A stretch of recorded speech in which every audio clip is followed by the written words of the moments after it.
खून चाहिए हमें भी, मेरे भैया को भूखा प्यासा मारा। प्रशासन से क्या चाहते हैं आप? इनको चाहिए उसका भी ऐसी सजा मिलनी चाहिए।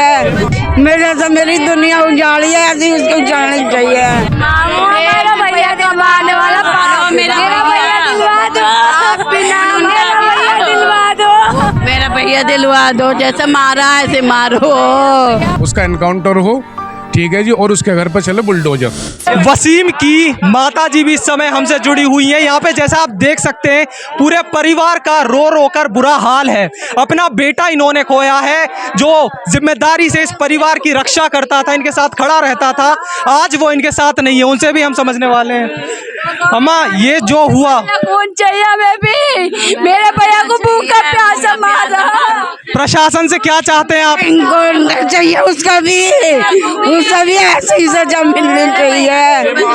मेरे बच्चे यहाँ पे जैसा आप जानते हैं उनकी बहनें भी, मेरी दुनिया उजाड़ी है, ऐसी उसको उजाड़नी चाहिए।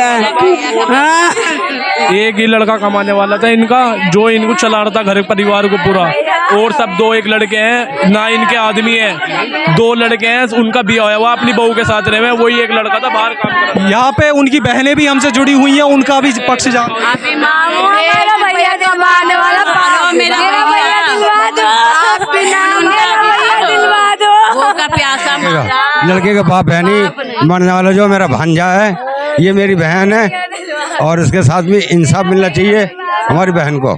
पूरी जिम्मेदारी यहाँ पे वसीम अपने परिवार की संभालता था, लेकिन एक छोटी सी कहासुनी, जो परिवार हंसता खेलता था, जिस परिवार में खुशियाँ थी, त्योहार थे, आज वहाँ मातम पसर गया है।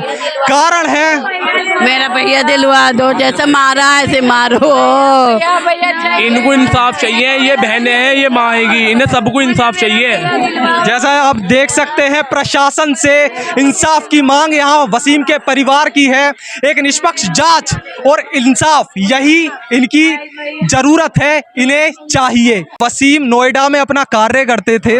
कार्य के दौरान कुछ छोटी बात पर कहासुनी के दौरान ये लड़ाई, ये झगड़ा शुरू हुआ था, जो धीरे धीरे ये एक मर्डर तक पहुंच गया। अच्छा, हम आपसे ये भी समझना चाहेंगे कि उनका स्वभाव कैसा था वसीम का? आप जैसे उनके साथ रहते थे। मतलब वो सही थे, उनकी पहला कुछ बात हुई हो मुझे पता नहीं। मेरे कितने समय से जुड़े हुए थे आप वसीम से? मुझे तो 15-20 दिन हुए थे वहाँ गए हुए।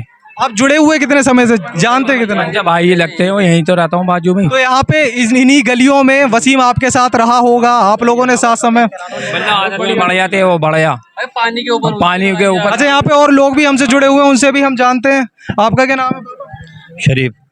आपसे भी हम जानना चाहेंगे कि ये जो वसीम का मर्डर यहाँ पे हुआ है, इसको आप कैसे देख रहे हैं? ये एक छोटी सी बात, जो बातचीत से भी सुलझाई जा सकती थी, उसमें इतनी बुरी तरह लड़ाई कर कर उसे ये रूप दे देना, ये कितना उचित आपको लगा? गलत है, ये बहुत बड़ा गलत है, अच्छा नहीं है वो। ये अब अकेला बच्चा था, उसको कोई कमाने खाना नहीं बेचारे का, एक वही था, बाप भी नहीं है और कोई भाई भी नहीं है, ऐसा अकेला भी है। तो परिवार की जो जिम्मेदारी थी वो एक तरह से वसीम करता था। इसी पे जी बेचारे तो बाहर कमाता था, अपने बच्चों भाइयों को बहनों को खिलाता था। अच्छा, जैसे आप लोग बचपन से वसीम को जानते होंगे, कैसा रवैया कैसा था उसका, स्वभाव कैसा था? माशाल्लाह ऐसी कोई बात नहीं थी। बहुत अच्छा था, सीधा लड़का था। जब आप वसीम के साथ वहाँ पे मौजूद थे, तो आपने ये सारी घटना अपनी आंखों से देखी थी, वहाँ पे आप मौजूद थे। हम शुरू से समझना चाहेंगे, शुरुआत कैसे हुई थी? पानी के पाइप के ऊपर उनकी लड़ाई हुई थी, तो उसकी वाइफ ने डंडे वंडे लाकर उनके 1-2 मारे, वो लड़ाई छुट गई। उसका हस्बैंड गया घर में, उन्होंने चाकू लाकर सीधा। ये किस दिन की बात है? 25 तारीख की बात है, 25 मई। 25 मई की बात है, ये नोएडा की बात है। कॉलेज बंगेल सलार। अच्छा, जब ये उनमें लड़ाई झगड़ा चल रहा था, तो वहाँ जो भी लोग मौजूद थे, उन्होंने पुलिस को नहीं बताया इस बार? नहीं, पुलिस तो मैं ही लेकर गया हूँ, इन्हें गाड़ी पे बिठा के। जब इनके चाकू लग गया, हाथ बाहर आ गई थी, वो मेरे पास वीडियो हैगी, वीडियो है मेरे फोन में, मैं तुम्हें सेंड कर दूंगा। पुलिस ने क्या कार्यवाही करी? इसने बस 351, 352 धारा लगा दी है, 115 जाओ आप घर को। तो आपने अपने जो आपके वसीम थे, मित्र थे, उन्हें आपने हॉस्पिटल तक पहुंचाया, कितने समय तक वो हॉस्पिटल में रहे? वो मतलब दिल्ली में 1 दिन रहे थे, उसके बाद में मेरठ में ट्रांसफ़र कर दिया था, वहाँ 2-3-4 दिन रहे, फिर उसके बाद में मेरठ से भी मेडिकल में तो ये छोटी सी लड़ाई जो छोटी सी बात को लेकर शुरू हुई थी, अपनी जिंदगी के लिए 5 दिनों तक वसीम जंग लड़ते रहे। अच्छा, यहाँ पे और लोग भी हमसे जुड़े हुए हैं। आपका क्या नाम है? मोहम्मद राशिद सलमान। वसीम से आपका क्या रिश्ता? हापुड़। वसीम मेरा दोस्त है, मेरा भाई है वो। तो वसीम का स्वभाव कैसा था आप लोगों के साथ? बढ़िया है शुरू से ही। तो अभी जब वसीम आप लोगों के बीच नहीं रहा तो किस तरह का महसूस कर रहे हैं? एक दोस्त की कमी कैसे हमें दुख है, सारी कमी हमारा दोस्त, हमारा भाई चला के जो हमारे साथ बचपन से हमारे साथ में रह रहा है, वो आज हमारे बीच में नहीं रहा है, तो हमें इंसाफ चाहिए बिल्कुल।